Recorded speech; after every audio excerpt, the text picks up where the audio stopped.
भाई तारा तारा लागता कि पेड प्रमोशन से सब चीज चलता तो तुम करो। और कुछ लोगों को तो खाली पैडे पे चलता है, तो उनके लिए क्या कहें, क्योंकि कुछ लोग तो ऐसे हैं जब पैड अगर नहीं हो तो बुझ लीजिए वो सैड हो जाएंगे जीवन में, क्योंकि सैड तब होंगे क्योंकि अब पैड नहीं है तो सैड होना, क्योंकि गाना ही नहीं चलेगा तो सैड तो होना ही है हमको। तो ठीक है, सबका अपना चलाने का तरीका है। सब जैसे चुनाव के बाद शपथ ग्रहण का नहीं होता कि ये मंत्री इधर भग गया, ये मंत्री उधर भग गया, उसी तरह इनका जब गाना आता है ना तो आधा बिहार शून्य हो जाता है। दशरथ ने अच्छा काम किया, कौशल्या जी ने अच्छा की, सुमित्रा जी ने अच्छा की, सीता जी ने भी अच्छा काम कर लिया, लक्ष्मण भी अच्छा किए, राम नहीं होना, राम ने गलत कर दिया और इतना प्यार करती है। राधा भी शादीशुदा थी बट कृष्ण से प्यार किया उन्होंने कि दोनों अखियां में काला तो दोनों अखियां में काला सच हूँ कजरवा नजरवा रो के ले जा।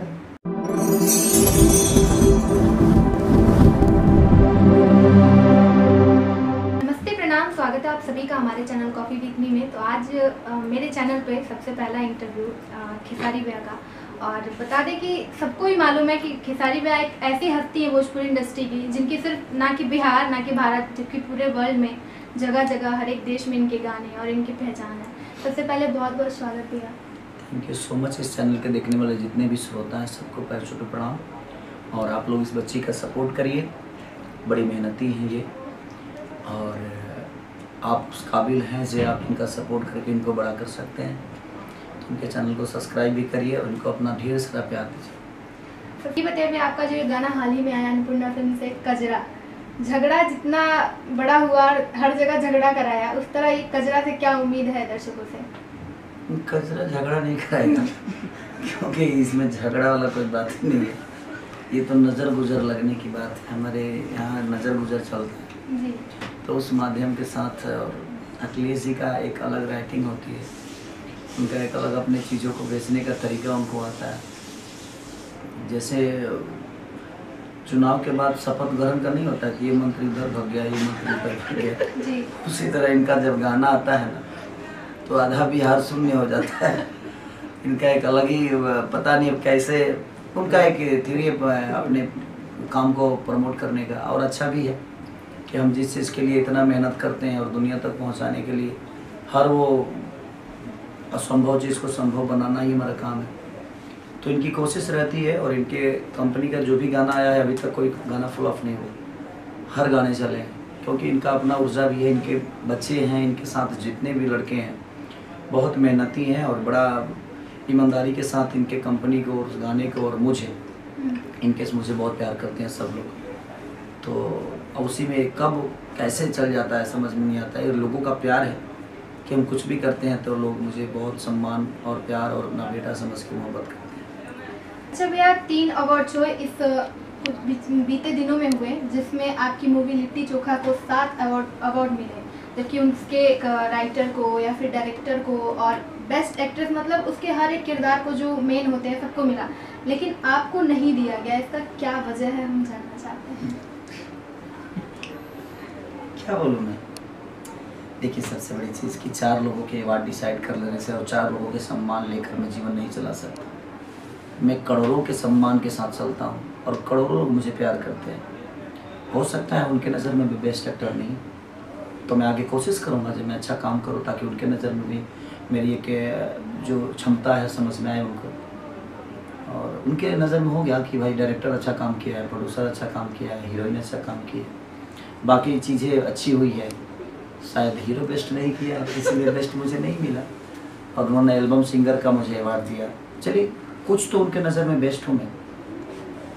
और जैसे रामायण देख लो, दशरथ ने अच्छा काम किया, कौशल्या जी ने अच्छा की, सुमित्रा जी ने अच्छा की, सीता जी ने भी अच्छा काम कर लिया, लक्ष्मण भी अच्छा किए, राम नहीं होना, राम ने गलत कर दिया। लेकिन रामायण की अहमियत राम से ही है, लेकिन राम जी गलत कर गए इसीलिए मुझे अवार्ड नहीं मिला। तो मैं अपने आप को राम तो नहीं बोल सकता, बट हो सकता है उनके नज़र में मेरी कुछ कमियां होगी मेरे अंदर। और उस कमियों को सुधारने की कोशिश आइंदा में ज़रूर करूँगा, ताकि उनके नज़र में भी, उन 4 लोगों के नज़र में भी मेरी अहमियत हो। और ये अवार्ड देखिए, उनके अंदर कोई ना कोई दबाव होती है। बहुत सारे अवार्ड ऐसे भी होते हैं कि भाई अपने आप को सम्मान पाने के लिए लोग पैसा भी दे देते हैं। अच्छा। तो अवार्ड में खर्चे भी बहुत होते हैं, तो खर्चा होता है, तो भाई खर्चा निकालने के लिए तो थोड़ी, और मैं था भी नहीं, मैं परफॉर्म भी नहीं किया, मैं तो शूटिंग में था, तो जो वहाँ प्रेजेंट था उनको दे दिया गया। तो उससे क्या फर्क पड़ता है, अवार्ड वो ले मैं लूँ कोई ले, उससे कोई ज़्यादा फर्क नहीं पड़ता है भोजपुरी इंडस्ट्री को कि अवार्ड किसको मिला। हम जहाँ काम कर रहे हैं वहाँ दुनिया डेली हमें प्यार और मोहब्बत देती है। हमें बताइए, मोहब्बत मिले ही ना, हम अवार्ड लेकर अपने जीवन तो चला नहीं सकते। बहुत सारे लोग अवार्ड लेकर घर में बैठे हुए हैं, लेकिन हम अवार्ड नहीं भी लेकर आज 24-24 घंटे वर्क कर रहा हूँ। आखिरी सवाल है आपसे कि आपका जब भी कोई भी गाना आता है, जो पब्लिक, आपकी करोड़ों की फैंस है और पब्लिक जानती है कि आपका कौन सा गाना बवाल करने वाला है और कौन सा गाना नहीं होगा, लेकिन फिर भी जब भी आपका कोई भी गाना हिट होने वाला रहता है या फिर हिट होता ही है, बजता ही है, तब आरोप थोपते हैं लोग कि गाना चोरी का है या फिर पेड प्रमोशन पे चलता है गाना इनका। क्या कहना चाहेंगे ये बताइए? लेकिन फिर भी उतने इल्ज़ामों के बाद भी आपका गाना जोर शोर से रील्स हो या फिर यूट्यूब, हर जगह बवाल मचाता है। ट्रेन को एक ढाला गिरा कर नहीं रोक सकते, उसकी स्पीड इतनी ज़्यादा होती है कि दुनिया को रोकना पड़ता है। लोग कहते हैं पेड प्रमोशन, तो मैंने कहाँ किसी को मना किया पेड प्रमोशन करने के लिए? अगर उनको लगता है कि पेड प्रमोशन से खेसारी इतने बड़े जगह पे पहुँच गए, तो आप भी कर लो यार। मैं कहाँ हाथ थोड़ी खींची ले आऊँगी ना, तुम उन्हें देखो तो भाई तारा लागत है कि पेड प्रमोशन से सब चीज़ चलता, तो तुम करो के तरह के रोक ले बा। ऐसा नहीं है, मनोरंजन ज़बरदस्ती नहीं किया जा सकता है। संगीत ही ऐसा चीज़ है कि जब तक वो अच्छा नहीं लगेगा, कान को देख कर अच्छा नहीं लगेगा, तब तक दुनिया उसको सब्सक्राइब नहीं करेगी, तब तक उसको देखेगी नहीं, तब तक सुनेगी नहीं। ये लोगों को लगता है। हाँ, कुछ चीज़ें होती है तो प्रमोशन पैड की कुछ कंपनियां हैं जो मेरे भी गानों को पैड प्रमोशन करती है, और कुछ लोगों को तो खाली पैडे पे चलता है, तो उनके लिए क्या कहें।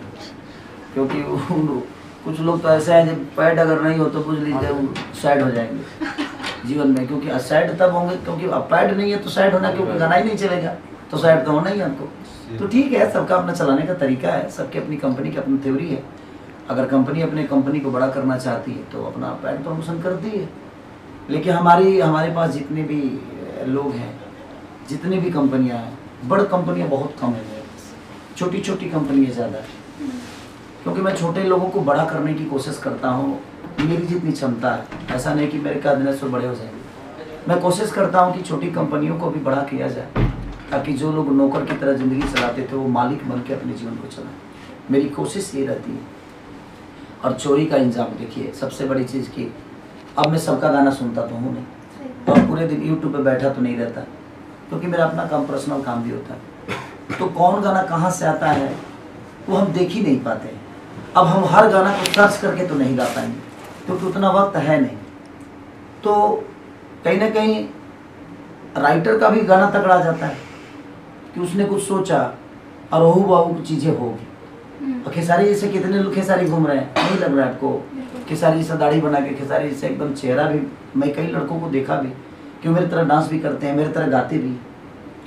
तो कहीं ना कहीं चीज़ें मिल जाती है, उसमें किसको दोषी बनाइएगा? ना मैं दोषी हूँ, ना कंपनी मालिक दोषी है, ना वीडियो डायरेक्टर दोषी है, ना राइटर। ठीक है, चीज़ें होती है, तो उसके लिए किसी को दोषी नहीं, वो समय करा देता है, उसके लिए ना मैं दोषी हूँ ना कोई। हर गाना देख के तो आदमी गाता नहीं, और इसे चलता रहेगा, ये रुकने वाली चीज़ें नहीं है। कभी मेरे गाना कोई उठा के गा देता है, उसको भी पता नहीं होगा।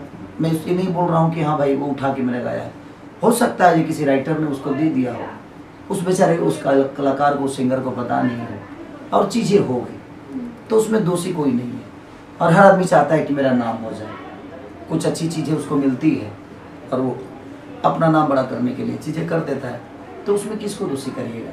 उसमें सिंगर कहाँ से दोषी है?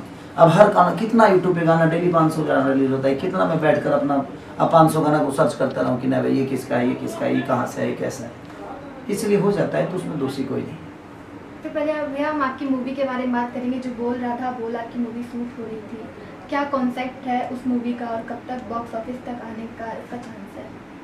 देखो मैं तो काम कर दिया हूँ, बोले कि अब वो कहीं ना कहीं एडिटिंग होता है, डबिंग होता है, DI होती है, कलर होता है, बहुत सारी चीज़ें होती है और इतनी जल्दी वो नहीं आएगी, लेकिन 2-3 महीने तो लगेंगे उसको आने में। कंसेप्ट अभी मैं आपके चैनल के माध्यम से क्लियर नहीं कर पाऊँगा, बट इतना ही है कि एक जानवर से कैसे मोहब्बत की जाती है। और उसमें भी देखो, कुत्ता डॉगी होता है तो समझ में आता है, बंदर होता है तो समझ में आता है, नाग नागिन होते हैं तो समझ में आता है, क्योंकि वो सिखाए हुए होते हैं।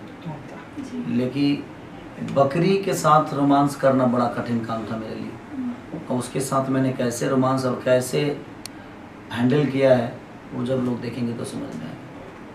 बहुत ही सुन के ही बहुत अच्छा लग रहा है कि मतलब एक बकरी के साथ रोमांस की कहानी, ऐसा कुछ है।